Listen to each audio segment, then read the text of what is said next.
Hey guys, so we are going to talk about touch targeting, which is the beginnings of recall. We're going to talk about resets, and we're going to talk about demand barking today. Okay, those three things, we're going to do this. So I'm going to be coupling that with the luring that we learned the other day, as well as kind of like my crating technique. I mean, we're not going to be doing crating techniques right now, but he did really well. He held it for 3.5 hours. I had to go to the woodlands. So he was in his crate, held it, did just fine. No problems today at all. Came outside, peed 3 times, and he's his happy, cute little self all over again. So we're getting him primed, we're getting him ready. Good. What I'm doing right now, I'm priming is gonna help with demand barking, looking up, watch my head, looking away. It's really bright outside, which is awesome. And so we're gonna start working on a release word. He's working on a mat. Remember here, he's in my box, he's in my training bubble. That bubble is not looking like it's gonna burst because he's so food motivated. So I'm using the salmon that you guys brought. I think that was you guys, pretty sure. No, my buddy Max brought it. So he's got some really good freeze-dried salmon right here, and he's got his kicks, which are amazing because the freeze-dried salmon makes the kicks taste like salmon. Okay, so nose, eyes, yes, good job, okay? So we're gonna work on a little bit of movement, not a full-on stay yet. We're still strengthening his focus. So I just kind of ignore the barks. This is puppy stuff, no big deal. Same whenever he is just going pee over and over. I think that's just puppy stuff. He's gonna be able to hold it as he gets older. And I have the leash on him in case he really bursts out of the bubble. So I'm gonna go ahead and give him a reset. So I'm not getting what I want. So I come back. He's already capturing the behavior. Sit.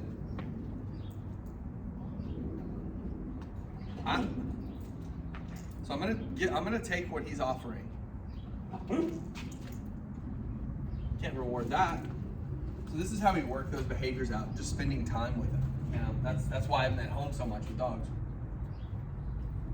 Because I want to have so many opportunities to work these behaviors out. And so I want to encourage you guys to do the same. Now, I'm not saying you have to be home 12 hours with him, but you should make your interactions with him quite potent and productive.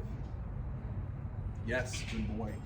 I don't care if he hears anybody in the backyard. I don't care. If he's not barking at me, that's a good thing. So I counted in my head. 1 good dog, 2 good dog, 3 good dog. We're gonna go into touch targeting here in just a bit.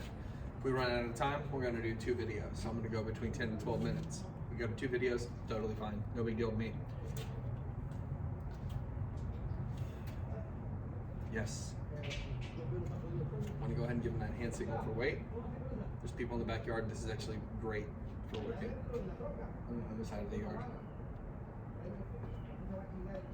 So this right here, I want you guys to be using your feet to set those boundaries up. Good boy. Okay, touch. Good boy. So beginnings of recall, beginnings of focus, beginnings of eye contact and confidence. That's not so good now, actually. So we're gonna have to move inside, unfortunately.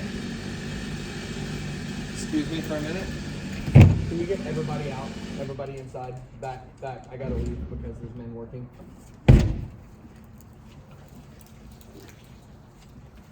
All right, I think we're actually good. I think we're good. All right, so let's stick to it. So we're gonna reset now. We're good, Erica.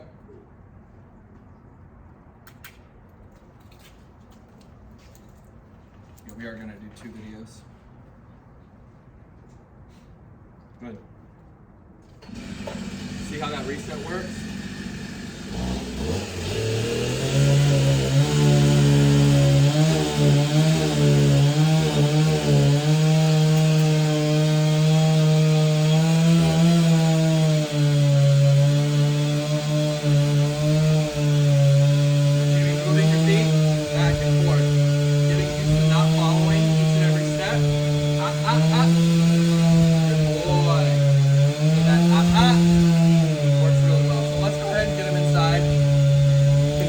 can work elsewhere.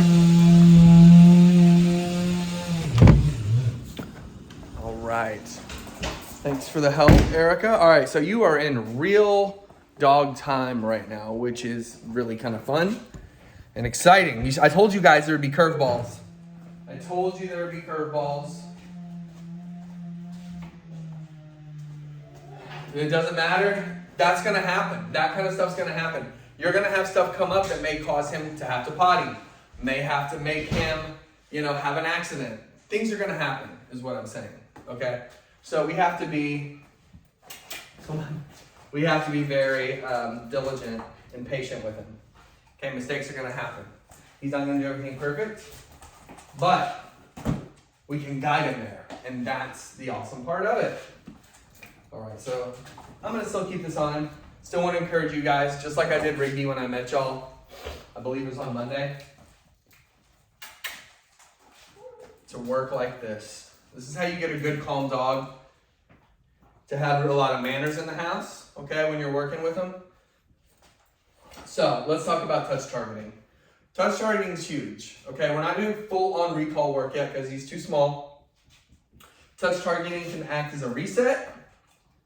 Okay, we're going to talk about resets a little more here in a second.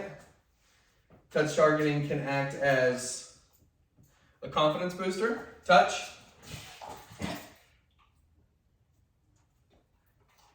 Yep, he inhaled and then chewed.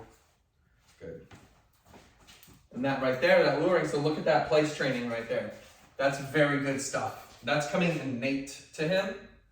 It's just all about knowing what signs to look for, okay? So I'm going to wait. Get my eye contact.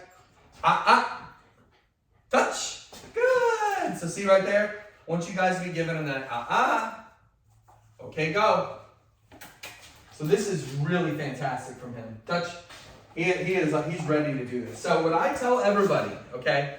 So, you said to me the other day in a text message form, Jonathan, I don't know if that's going to work for us, taking him out that much. Okay, fine, fair.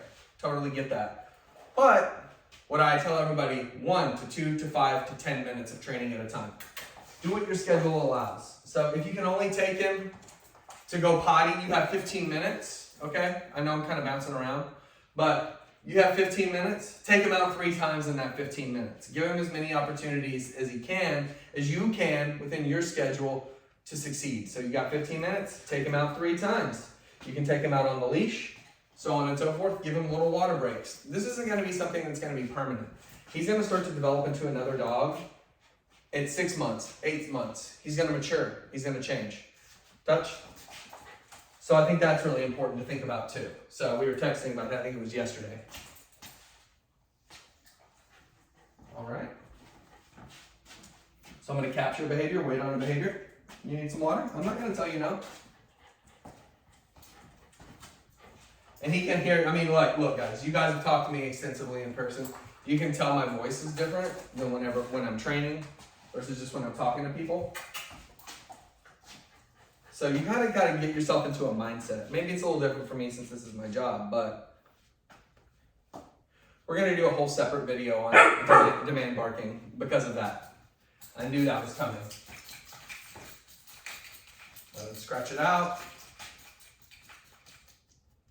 Touch. See? And then what I do, crab hands. Come on, touch. Encouragement. Good. Go. So this is what I did with the rigs. A lot of touch targeting, a lot of place training, okay?